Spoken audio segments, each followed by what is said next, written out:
अर्थव्यवस्था यानी कि इकोनॉमी वाला देश भारत साल 2023 का बजट देश के लोगों के सामने रखने वाला था। जैसे ही 11 बजे देश की वित्त मंत्री श्रीमती निर्मला सीतारमण ने संसद में बजट पेश करना शुरू किया। सबको उम्मीदें थी कि देश को चलाने वाली सरकार इस बार लोगों को टैक्स में और महंगाई में कुछ राहत देगी। कुछ चीजों के दाम घटाए जाएंगे, रोजगार के लिए प्लान और उनके लिए नए फंड्स का ऐलान होगा, पढ़ाई और अच्छे एजुकेशन सिस्टम पर ध्यान दिया जाएगा और भी ना जाने कितने ऐसे टॉपिक्स जिनकी नई स्कीम का लोगों को इंतजार था। तो क्या क्या किसको मिला, हम सब बताने आ गए हैं कुकू एफएम के इस खास शो बजट 2023, क्या महंगा क्या सस्ता में। तो दोस्तों, आखिर ये बजट किस चिड़िया का नाम है? सब्जी खरीदने से लेकर गैस सिलेंडर भरवाने तक, घर की बिजली का बिल भरने से लेकर सरकार को टैक्स भरने तक, आपके घर में आने वाली सुई से लेकर धागे की कीमत तक इस बजट में तय होती है। इसीलिए इसका पूरा हिसाब किताब आपके लिए बहुत इम्पोर्टेंट होता है। हम आपको एकदम बेसिक से बताते हैं कि बजट आखिर होता क्या है। बड़े बूढ़े कहते आए हैं कि भाई पैसा बचाना है तो बजट बनाकर एकदम हिसाब से चलो, लेकिन हम चाहे जितनी कोशिश कर लें, बजट कभी न कभी गड़बड़ा ही जाता है। अब बजट तैयार करना इतना आसान भी तो नहीं है ना।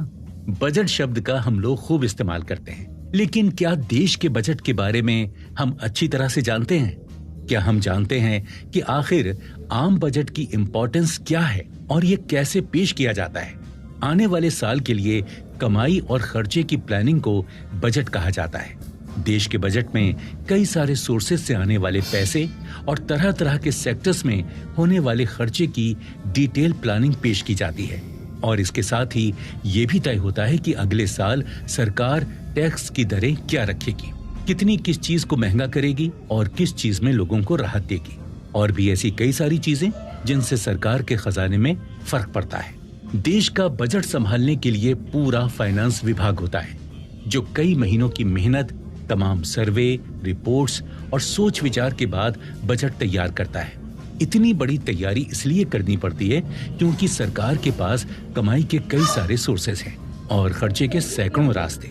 जितने तरह के डिपार्टमेंट उतनी तरह की डिमांड्स।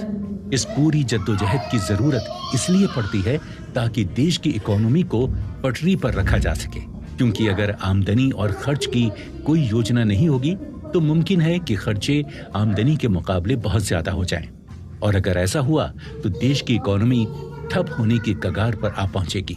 जैसे जो लोग अपना बजट बनाकर नहीं चलते हैं, वो अक्सर आर्थिक परेशानी में घिरे रहते हैं और कभी कभी तो भयंकर कर्ज के बोझ में लद जाते हैं। यही बात देश या राज्य के मामले में भी लागू होती है। अगर देश की फाइनेंशियल कंडीशन को ठीक रखना है और उसे दुनिया की बड़ी इकोनॉमिक पावर बनाना है तो एक बेहतर बजट ही इसका रामबाण इलाज है। दोस्तों, बजट बताता है कि वो देश की जनता का भला करने आ रहा है, लेकिन देश की जनता भी तो समझे कि उसका इस्तेमाल कैसे करना है। आखिर ये सब जनता का ही तो पैसा होता है, तो जनता की जिंदगी को बेहतर बनाने के काम ही आता है। और अगर जनता बेफिक्री दिखाकर बजट से मुंह मोड़ लेती है तो करप्शन यानी भ्रष्टाचार को पैर पसारने की जगह मिल जाती है। लेकिन हम अब ऐसा नहीं होने देंगे। हम आपको पूरा बजट आसान भाषा में समझाएंगे ताकि आप आपके पैसों का लाभ उठा सकें। तो दोस्तों, आगे के एपिसोड्स में हम जानेंगे सरकार की कमाई, बजट में आए नए टैक्स स्लैब्स और देश के लिए किए गए नए नए ऐलान के agriculture, sports, travelling, industries, education, रोजगार और भी कई सेक्टर्स